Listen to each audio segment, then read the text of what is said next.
Muito bem, estamos de volta. O presidente da República de Moçambique, Daniel Chapo, manteve esta segunda-feira uma conversa telefónica com o seu homólogo ucraniano Volodymyr Zelensky, no momento em que se intensificam os esforços de cooperação entre os dois países. Em cima da mesa estiveram áreas estratégicas como a energia, a agricultura, comércio e formação técnico-profissional, mas também o reforço do diálogo diplomático num contexto internacional marcado por conflitos e instabilidade. Recorde-se que a Ucrânia enfrenta ainda os impactos da guerra com a Rússia, nomeadamente ao nível da sua capacidade energética. Por outro lado, Moçambique afirma-se como um ator relevante no setor do gás natural, ao mesmo tempo que continua a lidar com desafios de segurança interna, sobretudo na província de Cabo Delgado. Para analisar o alcance político e estratégico deste contacto entre os dois chefes de Estado, falamos agora com Gerson da Silva, jurista e presidente da Associação Mentes Resilientes. Boa noite, Gerson, e seja bem-vindo aqui ao programa. Muito boa noite, muito obrigado. É sempre um prazer fazer parte do vosso programa. Nós é que agradecemos. Que leitura faz desta aproximação diplomática entre Moçambique e a Ucrânia, tendo em conta o atual contexto geopolítico internacional?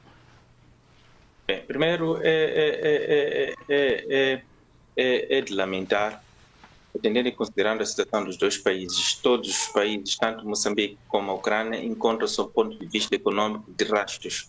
Moçambique, por conta das dívidas ocultas, a má gestão dos bens públicos e, por sua vez, a falta de segurança a todos os aspectos, sem prejuízo de estar na moda até aos dias de hoje sequestros contra os que pretendem investir neste país. A Ucrânia dispensa qualquer tipo de apresentação, atendendo e considerando que a Ucrânia encontra-se do ponto de vista político, econômico, cultural, um país devastado pela guerra. Ou seja, quer me parecer que a Ucrânia só sobrou a presidência, onde se encontra o presidente da Ucrânia, mas do ponto de vista administrativo, a Rússia só não ocupa a Ucrânia por conta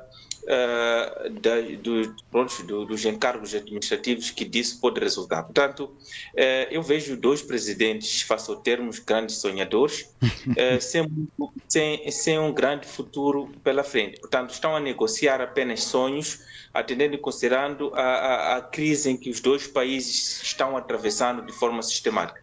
Moçambique, a todos os níveis, nós notamos que Moçambique encontra-se falido.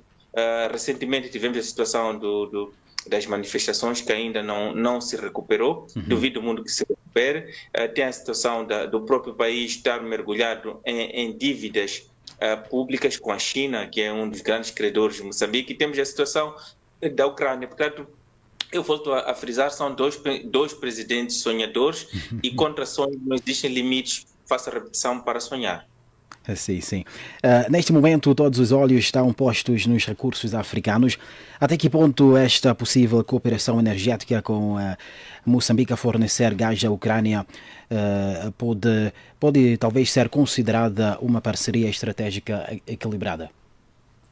Bem, eu tenho as minhas dúvidas, porque nós fomos a notar, vamos perceber que Moçambique Mobile Energies, que se encontra em Cabo Delgado, sobretudo na Bacia 4, está praticamente todo o recurso hipotecado. Nós sabemos que Energize pertence aos Estados Unidos da América, portanto, eu não sei até que ponto, até hoje, pelo menos, os contratos celebrados entre o governo de Moçambique e as operadoras naquele local não foram tornadas públicas. Portanto, o que eu prevejo são, como disse inicialmente, é verdade que sonhos são sonhos e contra sonhos não se pode impedir, porque não se pode limitar que o sonhador, faça repetição, possa voar sobre a sua memória e além disso. Portanto, Moçambique é um país, do ponto de vista hipotecado. Nós notamos agora que no combate ao terrorismo, nós notamos que a Ruanda tem estado no terreno e ainda não se sabe exatamente a troco de quê. Portanto, e nós sabemos de antemão que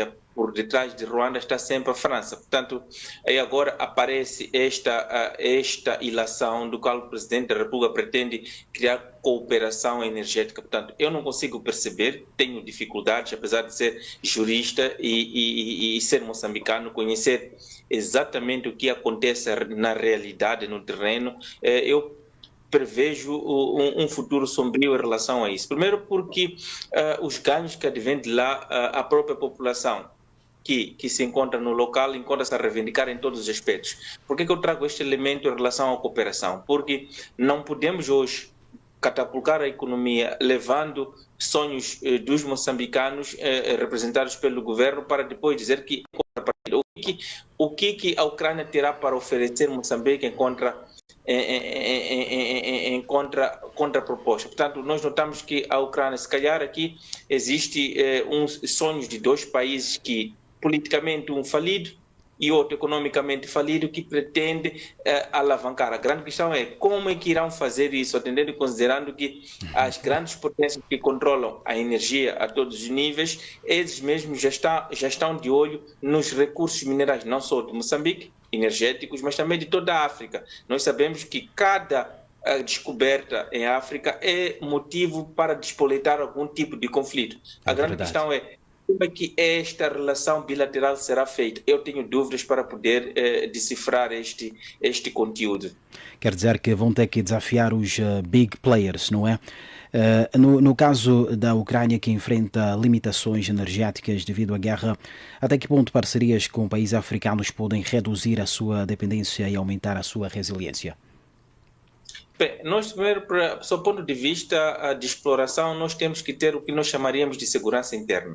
Sem analisar exatamente a Ucrânia antes, eu preferia analisar a Moçambique.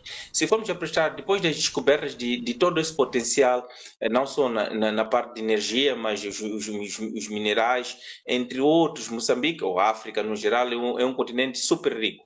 O que acontece? Enfrentamos uma segunda etapa, que é a situação da segurança.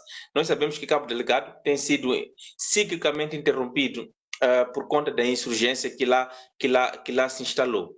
Agora, temos a situação da própria Ucrânia, que também está na mesma situação, mas em polos diferentes. Nós sabemos que a Ucrânia está a lutar com os grandes players, que é a Rússia, e isso faz com que a economia do mundo seja controlada com as grandes potências. Agora, como é que irão fazer isso? Um país como a Ucrânia, totalmente falido, que só sobrou, salvo erro, a própria presidência, e se a Rússia ainda não tomou a presidência, se calhar seja por conta das relações internacionais ou se calhar as sanções que já vem sofrendo, ou por outra, conseguem chegar a bombardear no raio próximo da própria presidência. A grande questão é, os militares ucranianos desertaram. Tem a situação de Moçambique que, para poder explorar o próprio recurso, é preciso ir buscar um país vizinho para tentar manter a segurança. Portanto, eu volto a minha é sempre a mesma, são grandes governantes com grandes sonhos que isso tudo, a exploração face ao termo, só irá permanecer na memória deles, porque em termos práticos e fatos nos conduzem exatamente a dizer que Moçambique e a Ucrânia estarão apenas a trocar mimos do ponto de vista teórico, não a prática, porque a prática está-nos a provar que as grandes potências controlam tudo isso. Enquanto não tiverem acordos com as grandes potências, estes sonhos irão continuar ou prevalecerão até o último minuto das nossas vidas. Sim, sim. E por último, num cenário global marcado por tensões, qual a importância de iniciativas bilaterais como esta para o reforço do multilateralismo e do respeito pelo direito internacional? Em termos de direito internacional, qualquer relação bilateral acaba devolvendo ao país, tanto o país de origem como o país receptor, aqui nós chamaríamos em gíria popular esperança. Esperança é essa que um dia irá catapultar a economia, mas se formos em termos práticos, nós vamos perceber exatamente que os próprios países não se encontram em condições disso acontecer. É verdade, algo é nós fazemos transparecer os sonhos que nós temos em relação às futuras gerações e os recursos já existentes. Uma coisa é a realidade do país. Portanto, eu, pelo menos como moçambicano, como africano, o que eu prevejo, exceptuando o Burkina Faso, que é um país que está a mostrar praticamente que é possível caminhar, mas também está por detrás aliou-se à Rússia, segundo as informações que nos chegam. Agora, Moçambique tem que ter um aliado forte por detrás disso. Seria um bocadinho caricato a Ucrânia estar a lutar com a Rússia ou a Rússia vice-versa e depois Moçambique aliar-se à Rússia. Nós sabemos que a Rússia já foi um grande parceiro de Moçambique, pelo menos na luta dos 16 anos contra Renamo internamente. Agora, a grande questão é, estes acordos bilaterais, será que irão passar do papel para a prática? Porque caso isso não aconteça, nós iremos continuar a sonhar gerações e gerações, como também o presidente cessante deixou-nos a esperança aos moçambicanos que, com a descoberta dos jazigos, com a descoberta dos recursos, iria catapultar a economia e, de certa forma, ia se refletir dos moçambicanos. Sim. Ainda continuamos a viver com $1 por cada moçambicano e isso é a extrema pobreza que se vive nesse país. Sim, muito obrigado pelo que disse. Percebo que precisamos de dar prioridade à África, aos nossos países, não é? Obrigado pelo seu tempo e tenha uma boa noite. Obrigado.